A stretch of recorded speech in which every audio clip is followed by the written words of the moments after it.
G'day, it's Peter from the Music Room in Sydney. How you going? Um, Thought I'd do a video based in response to a few that I've seen tonight. Chris from the Lung Cut channel, which I've not seen before, and I became aware of it through Mazzy. Okay, my dog is here behind me in the background. You wonder. Um, he basically did a thread, did a thing called um, 10 albums I go back to, or 10 albums I play the most. Not necessarily best albums, not necessarily a favourite album, but albums he tended to gravitate back to more often than others. So it took some thinking on my part because some were easy, but some less so because particularly with some favourite groups, there were about two or three that I could have picked, but I'm only going to go with one for each band, not two or three. Like for example, the Beatles, there'll probably be two or three I could pick there, but I'm only going to go with the one. Maybe not the one you think either. So anyway, without further ado, and these were in no particular order. The first one is Linda Ronstadt's Greatest Hits, which is a stunning album. Really, it's a best of. But I mean, her voice on this album is just so amazing. The song "Long Long While," Desperado, Silver Threads, Golden Needles. She does Love Is a Rose, When Will I Be Loved. The track Different Drum with the Stone Ponies. A fun take on Heatwave. Doesn't matter anymore, Tracking My Tears. She just had this most evocative voice, right? And it's actually heartbreaking or tear-inducing when you consider that the lady now can't sing anymore due to illness. She doesn't dare sing anyway. So yeah, Linda Ronstadt's Greatest Hits. That is fantastic for a Greatest Hits album. This is amazing. This is great. Okay, next one I consider an absolutely underrated album. I've mentioned this one before. But my favourite Paul Simon album is actually Hearts and Bones. It's quite an album. Allergies features old email on guitar. Hearts and Bones, the title track. But Numbers Get Serious. Think Too Much, two versions of that. A ballad version and a faster version. Renee and Georgette Magritte with the Dog After the War, which is like a homage to doo-wop. It's a beautiful ballad. Train of the Distance, and then the late great Johnny Ace, which he performed with Simon and Garfunkel. Actually, at the concert in the park, and there was the incident of a guy trying to get on stage to get at him. I think this happened shortly after John Lennon had been shot in New York. This is 1981. Lennon, we lost in December 1980. But yeah, this is a great album. I recommend you check it out. I mean, they can get a lot of love, a lot of airplay. I mean, late Allergies was like the single off this thing. But yeah, this is worth it. I mean, I know people gravitate to Graceland and a couple of albums after that, albums before this, but this is pretty good. I enjoy it.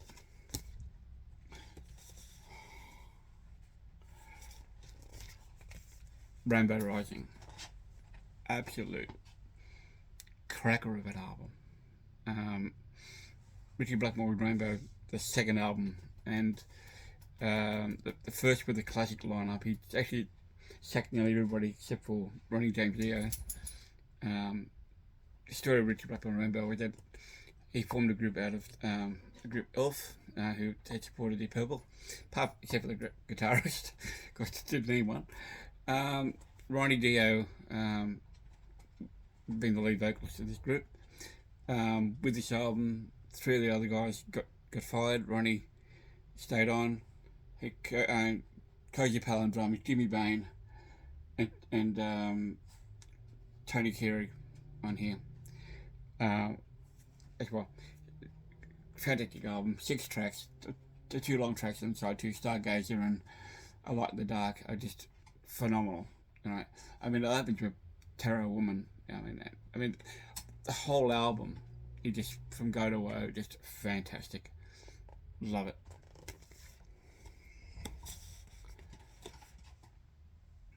I'll just skip on for a second.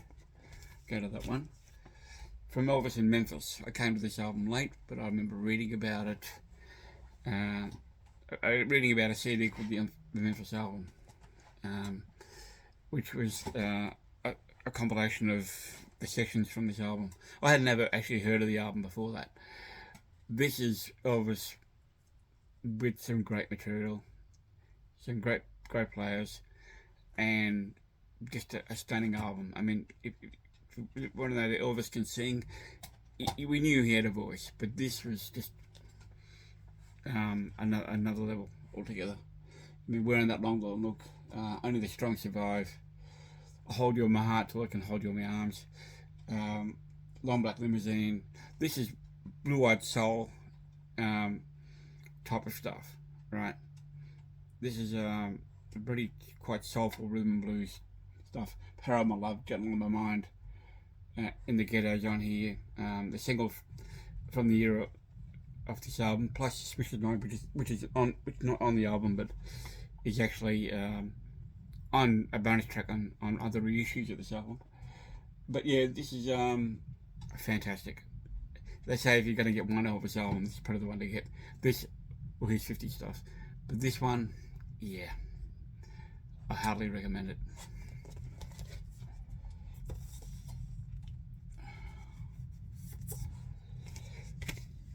Some Deep Purple albums. Machine Head's my favourite one. I could have picked Burn as well. The Doctor Elvis. This one, Come Take the Band, I gravitate to a lot. This is the Tommy Bolin era. The one album Tommy recorded with Deep Purple. Unfortunately, they had a sad kind of history when around this time Richie Blackmore left the band, formed Rainbow. By this time, only two original members were left in the band, John Lord and Ian Pace. Carlisle and Hughes had joined the band about 2 years previous. They recorded Burn, they'd done Stormbringer, Blackmore leaves, and there was a suggestion that maybe they might have broken up, but they found Tommy on the strength of Dave Coverdale hearing his guitar work on Billy Cobham's Spectrum album, and particularly the song Quadrant 4. This is a damn good album. A lot of people don't consider it a Deep Purple album. I do. I mean, I saw this lineup in concert here in Sydney back in 1970, late 75, early 76 when they were touring it. Yeah, great album. It's a pearl. You can hear that. I mean, they sound like they're actually having fun on this album. I know there was a lot of tension when Richie was in the band for a while there. That tension's not here. The only downside was that, unfortunately Tommy had brought a drug habit with him, and the band actually weren't familiar with that kind of thing. Funny enough, they were actually drinkers. They weren't into drugs. Though Glenn Hughes apparently was hiding a habit too. And then Hughes and Hughes and Bolin became the terrible twosome, and unfortunately things happened from there. Okay, where are you, I wonder? Yeah, my dog's back there. Keeping me company. So anyway, this is a great album. I tend to gravitate to this a fair bit, because I've got it's got great memories for me. Growing up and hearing the album, and I mean I bought this on release when it came out. So yeah, I mean it didn't sound like the other albums. I was a bit unsure about Tommy Bolin's guitar playing compared to Richie's, but I grew to love it, and I grew to love this album. This is a fantastic album. I mean, Coming Home, it's a bolter of an opening. I mean, Ladies Like Getting Tired, that bang bang bang, those three. Dealer, Drifter, fantastic song, starts off side 2. Like this time around, O to G, the pair, and You Keep On Moving at the end. Yeah, great album. That's the cover inside. Yep. So this is an original Aussie press. I've also got the reissue on CD, the NRS reissue. Got the lyrics inside. Yeah, great album. And following on from that, at the same time, Tommy, before he joined Deep Purple, was on the verge of a solo career. And I'm going to throw that in too, because this is, again, a great album. This is a bit of J Fusion, it's a bit of funk, a bit of soul. You know, Tommy had been working his way through from other bands. He'd been in the James Gang, he'd been in their two albums there, he'd been in Zephyr, another group called Energy as well. These are things I found out later on through the box set, so the Tommy Bolin box set. But yeah, this is a pretty damn good album too. I do tend to play this a lot as well. The Grind, Homeward Strut. He would perform Wild Dogs with Deep Purple. People's a lovely song. Savannah Woman, just a nice Latin based, bossa nova type thing. Beautiful song. Dreamer, probably to me the highlight of the album. I think Dreamer. Yeah, that's a fantastic album too. It's a sad thing that happened to him we lost him too soon. What could have been with this guy?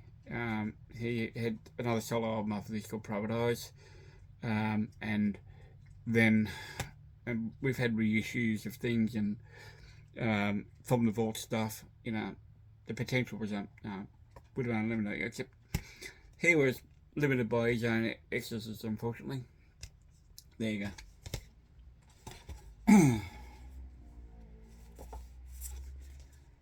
This is my favourite Bowie album, and it's an album I go back to a lot. Why? It's my favourite. I can't really say because it's because you're so different in a lot of ways. Station to Station, Golden Years is a 6-track album. Word on the Wing, TV75, Stay, Wild of the Wind. Word on the Wing, I love that song. It's my favourite song on the album. This is the bridge between Bowie's Young Americans phase, Station to Station, and then the Berlin era with Low End Heroes and Lodger. So this is kind of part of maybe about probably closer to that era than these Young Americans. So it is somewhere in between. This got the same soul funk of Station to Station, of the Young Americans album, with Station to Station and with Golden Years and with Stay as well. So it's a real funk element on this album. Blue Eyed Soul. So yeah, and Bowie's voice on this is just fantastic. And just got this and at times like a deep timbre to his voice on like Word on the Wing, which is a cover song. Golden Years was a single of this. But yeah, this is a great album.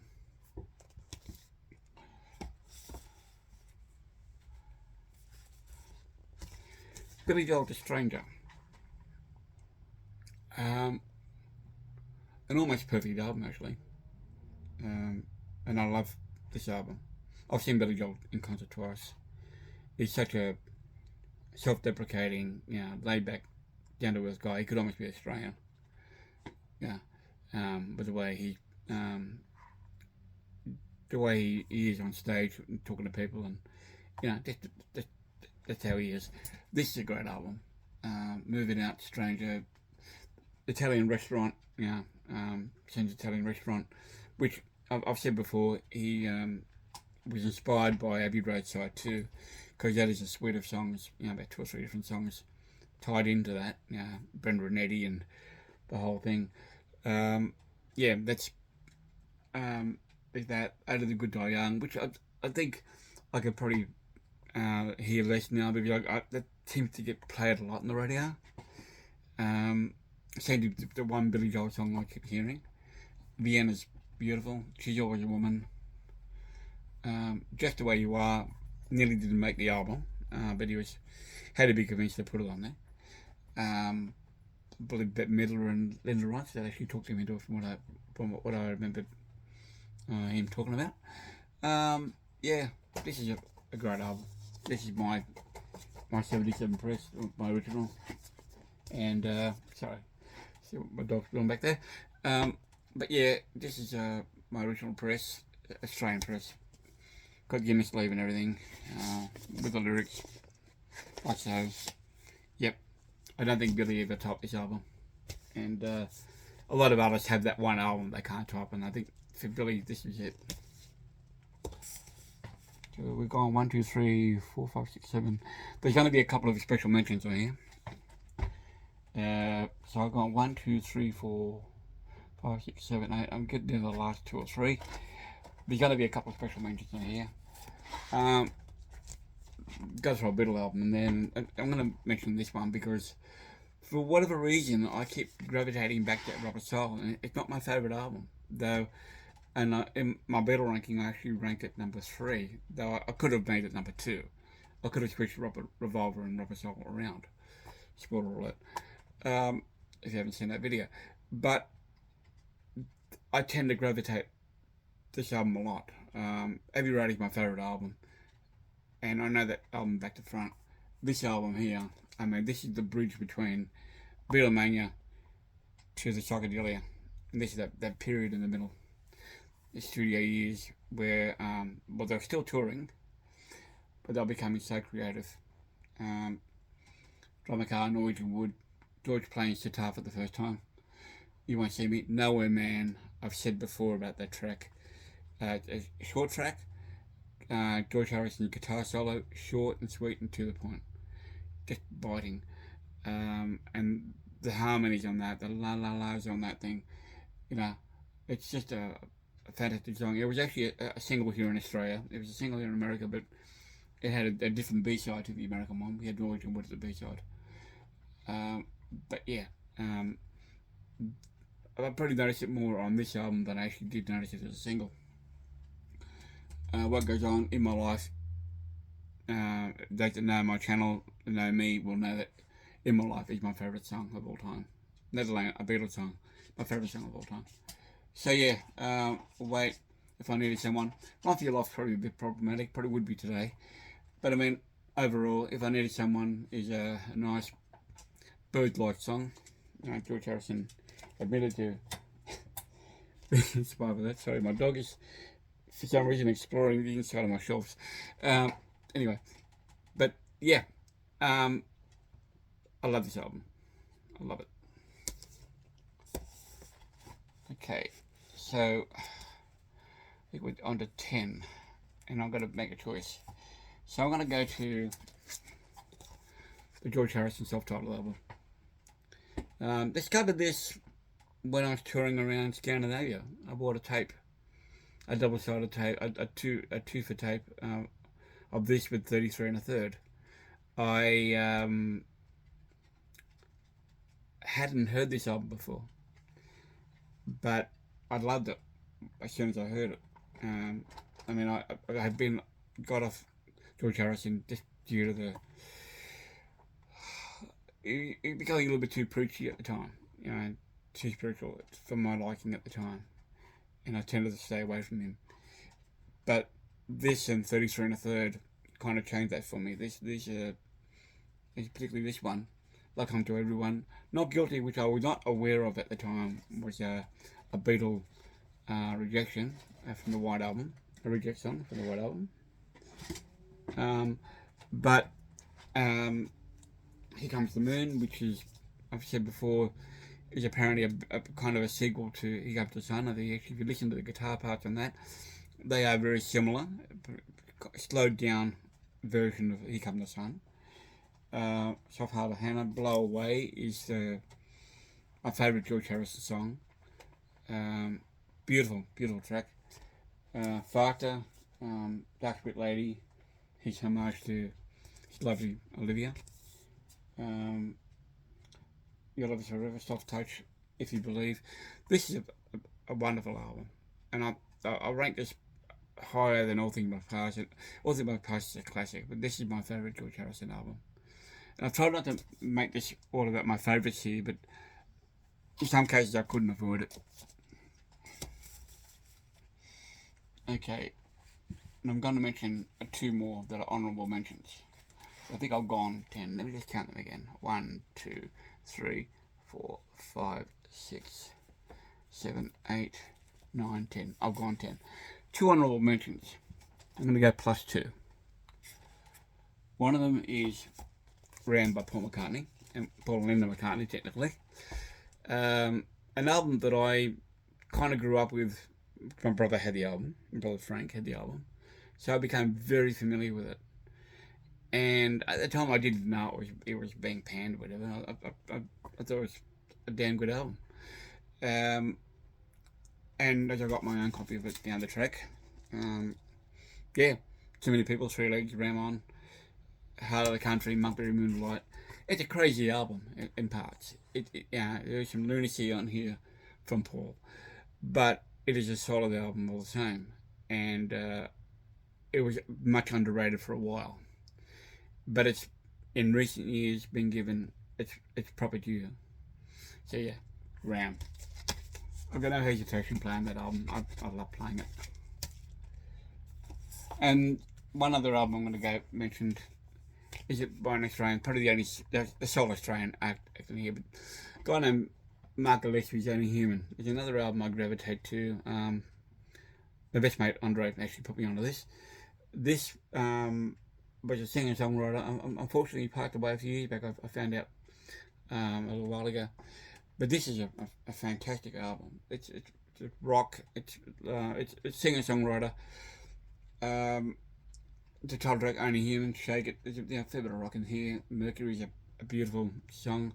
Small Mercies, Long and Strong. There's some ballads on here. Suicide Sister, Black Angel, Bad Day, Bad Scene, Mayday in Arcadia, Damsel in Distress. It's a real solid album across the board. I don't know if you can actually still got the album. There is a CD reissue of it. It's been extended or expanded. But yeah, I featured Ross Hannaford on guitar. He was late Ross Hannaford. He was actually in a legend group called Daddy Cool. Yeah, this is a fantastic album. One I also tend to gravitate to when I'm in a certain mood. Okay, so there you have it. That's my take. 10 plus 2. I mean, it's very hard to narrow it down, really, when you think about it, because there are other albums I could have mentioned. Emerson, Lake and Palmer I didn't mention, for example. There was a Commodores album I could have thrown in there. A few other things I could have thrown in. Okay, but for the most part, that pretty much covers what I think are the albums I tend to gravitate to and tend to play more and more. Maybe no surprises in there, those that know me, but there are a couple in there that I think may have surprised a couple of people. Anyway, thank you very much. I'm going to put some hashtags below to a couple of the people that have done this, particularly to Chris at the long cut. What do you think? What are your 10? Feel free to do your videos and just add to the community and keep going with it. This is a pretty good thread. Okay, and thanks to Chris for the inspiration, and to Maggie, and to Melinda, whose video I saw this morning. Andy Ford's another one I saw. Okay, so yeah, take care, guys. Look after yourselves, and wherever you are, well, it might be good morning, might be good evening. It's good evening here. We're in Sydney, Australia here. So take care, guys. Bye bye.